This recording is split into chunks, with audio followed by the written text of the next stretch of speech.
Last night I was watching the Colorado versus Arizona game, and I actually fell asleep in the first quarter because Colorado went up, what was it, 26-0 in the first quarter. So I was like, okay, Colorado got this one in the bag. Stanford is a bad team, so I'm just gonna go to sleep. So I go to sleep, and when I wake up, I woke up in the middle of the night, and when I wake up, Stanford is in overtime with Colorado, and my mind is just blown. And after watching a little bit of film, I think I can figure out what's going on. Now, if you like college football and basketball content, make sure to sub up, make sure you like the video. NBA season is right around the corner, and I do want to say I have been lacking. I haven't posted in a month. I am a college student. I'm a computer science major. I have a lot of going on, but if you enjoyed my videos in the past or you like this video, consider subscribing because when we lock back in, we're grinding and we're going to be on the road to 1,000 subscribers. But let's get back into the video. So Colorado lost, and it was embarrassing. There's no sugarcoating that you can do. There's nothing that you can say about that. A team with Travis Hunter, a team with Shedeur Sanders, a team with Jimmy Horn, Xavier Weaver. These guys are ballers, and you lose the game. But there was personally, to me, at least after going back and watching the film, there was one huge glaring weakness in that Colorado team, and that was their secondary. The front seven played an amazing game, only allowing 13 rushing yards, but the secondary allowed 396 passing yards through the air. That is not a recipe for success. And I think that's when the question starts to arise. How in the world is your secondary looking terrible when you have one of the best players in the country playing cornerback? And I think that's where we have our final answer. Your dude that's playing cornerback, your future first round pick that's playing cornerback, he's also playing receiver. Now I get it. Travis Hunter he's like that, he can do stuff like that. But the thing is, there's a reason that you don't see it done in the college level and the NFL level as much. Playing both sides of the ball is hard. It don't matter who you are. It's tiring. It's physically demanding, and I feel like we started to see it in Travis Hunter last night. Travis Hunter had an amazing game at receiver, scored his first touchdown, about 140 yards and a whole bunch of catches. We know that for sure. Like I said, we know that we can play both.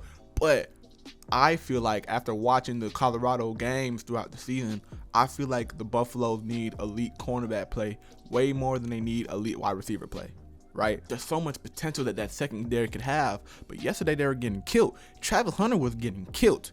Unfortunately, I'm not blaming Travis Hunter because if you're a DB, you're going to get killed sometimes. There's nothing that you can do about that.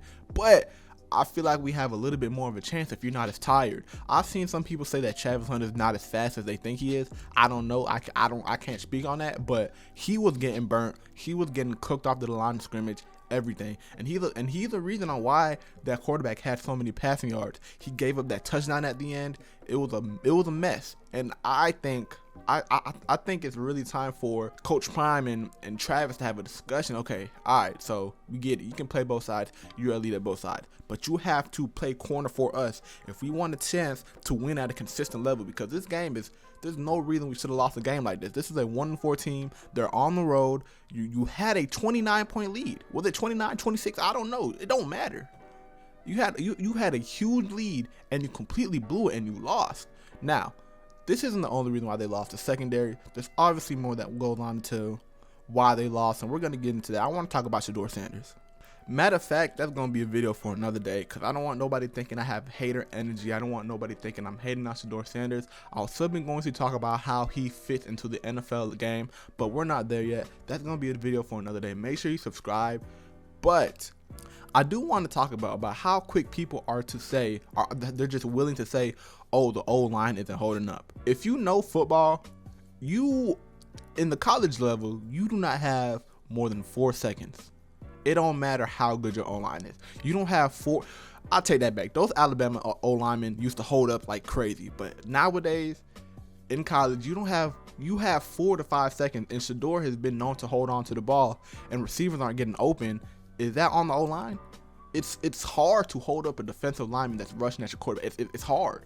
You have to be so quick to stop. You have to stop being so quick to blame O-linemen when quarterbacks are getting sacked because there's so many things that happen in football play. Football is such a team sport, and I feel like it's a lot of casuals that's joining the game of football because of Deion Sanders, that's watching the game of football because of Deion Sanders. You can't just automatically blame the line because the quarterback is getting sacked. For example, on that last play that he threw a pick, everybody was covered. Yes, it was on Shedeur. It was on Shedeur to take a sack instead of make a play, try to be a hero, and throw that pick. But everybody was covered. I mean, you can't expect his O-line to hold up that long when everybody is covered. There's nobody he can throw it to. it's up to him to know that, okay, I have to take the sack. All right, these dudes are coming. Right, and nobody's getting open. I have to take the sack so we can give our team a chance and maybe go get a stop on the other end and take this to a third overtime, or maybe even stop the field goal. But you obviously made the wrong decision there. But even to add on to that, there were a lot of coaching mistakes that were made too. There were 2 major coaching mistakes that were made during the game that even Coach Prime himself has to learn from. Let's start off with the overtime one. In overtime, they won the toss, and they asked them, do you want to defer or do you want the ball? And they made a huge cardinal sin. They took the ball first, and you are not supposed to do that. You are supposed to defer. You could go down and score, then they go back and score, and they go for 2, and there's nothing you can do about that. As a coach, you just have to watch and let it happen.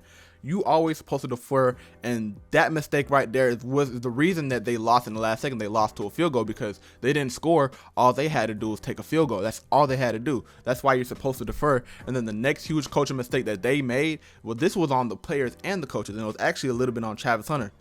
Travis Hunter was in at quarterback again, and he ended up getting into a scuffle with the receiver that he was guarding, and he threw a little shove. Right? Unsportsmanlike conduct, unsportsmanlike penalty. Now, it was about 3rd down, right? So, but they got to stop on the play, and the coaching staff accepted the penalty.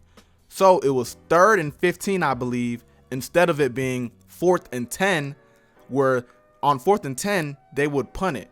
And all they had to do was decline it. It was something like that. I'm not 100% sure on it, but y'all know what I'm talking about if y'all watched the game. They accepted the penalty. It was 3rd down, and they converted the 3rd down. They were able to score when if they could have declined it, it would have been 4th down. They would have been more inclined to punt, and they probably would have ended up winning this game. So that just goes to show that building a football program isn't easy. I'm just going to leave it at that. A lot of y'all people that y'all saw the 3-0, y'all saw this and that, and was like, okay, this team is about to be really, really good year 1. This team's about to be this and that year 1.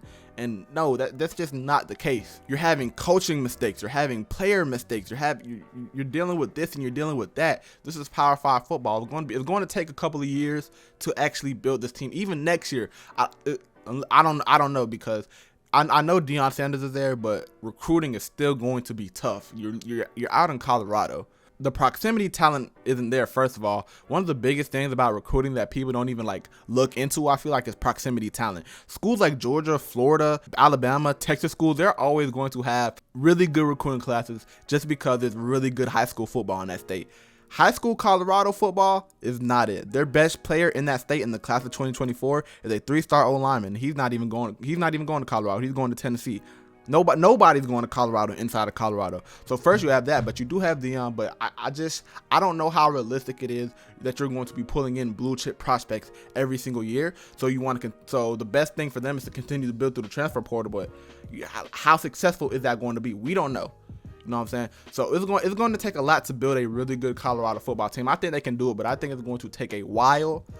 Coach Prime, I do believe he's a good coach, but there's just a lot going on in Colorado. It's going to be rough for them. But let me know what y'all think about this Colorado team and its future.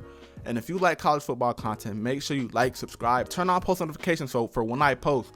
All right, I know I've been slacking. You know, it's been a little minute. I hope this video can kind of break the algorithm, but I have been slacking. But we are back on the grind. We're going to be posting more often again. Thank y'all so much for watching. I'm out, man. Peace.